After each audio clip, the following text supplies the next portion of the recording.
Good afternoon to you. Hope you're having a good Friday. I'm Dakota Makris. A ribbon cutting was held in Corbin today, reopening the famous Sanders Cafe and Museum. WYMT's Chaz Jenkins attended the event. A Kentucky landmark, once again preserving the history of Colonel Harlan Sanders. Our mother and father saved it from the wrecking ball in 1973 and restored it. The last restoration was done in 1990.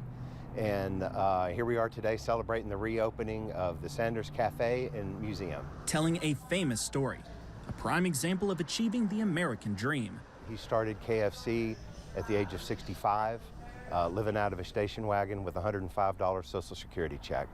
And so that rags to riches story, that true story, his story is one of goodwill. As they open their doors once more, city officials expect a huge boost in tourism once word gets around. Not only are we going to be able to attract new visitors to our destination, we'll be able to attract repeat visitors. So people that say, oh, I've been to the original KFC, we can say, no, you haven't. Bringing one of Corbin's biggest attractions back to life. Chaz Jenkins, WYMT Mountain News. Well, the Sanders Cafe and Museum is open Monday through Sunday, 10 a.m. to 10 p.m.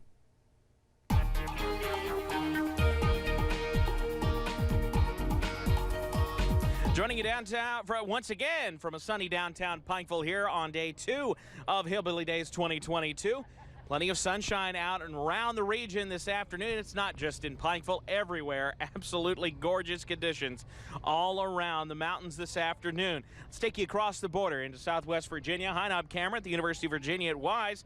Looking pretty nice. Just fair weather cumulus clouds this afternoon. Temperatures there a little bit cooler, into the low 70s right now. You look at London Corbin Airport, much more representative of the rest of the area with some of those fair weather cumulus clouds, blue skies, and temperatures in the low 80s. In fact, that's where many of us are right now. 82, the warm spot just outside the area in Richmond. Actually, I take that back. It's Monticello at 84, so not far from the mid-80s in some spots. Other areas right at 80 or 81 degrees, and even some upper 70s around the mountains as well. Either way, with dew points in the 50s, it feels very, very nice outside, even if it is a little bit warm in direct sunlight. Satellite and radar, we have a few fair weather clouds around the cumulus kind this afternoon, but nothing doing in terms of any kind of rainfall. So firing up the grill maybe for the first time this season, getting into form there as Memorial Day it gets closer and closer. 80 degrees at 5 o'clock. We fall through the 70s this evening, mostly sunny at 6. Looking pretty good by the time we head into the 7 o'clock hour. Temperatures in the middle 70s. Now, I'll have the very latest on how long the sunny weather looks to last and when we look to see a few showers return coming up in just a few minutes. Dakota? All right, Evan, thank you very much. With firefighters predicting a higher wildfire risk this spring and summer, President Joe Biden is using this Earth Day to unveil a new plan to make federal forests more resilient. Under the president's new executive order, federal agencies will conduct a first-ever inventory of old-growth forests on federal lands within a year and develop policies to protect them. Older trees are a key to fighting climate change because they can store more carbon. Scientists estimate that the protection and restoration of our natural lands and waters can provide more than 1/3 of the solution to climate change. Well, Friday, the president again called on Congress to act on legislation to fight climate change and curb energy costs for all Americans. The president has been criticized by some environmentalist groups as many of his most ambitious climate proposals remain stalled in Congress. The UN Secretary General plans to meet with Russia's president next week to make an urgent plea for peace. But in the meantime, new images show brutal humanitarian toll of the war in Ukraine.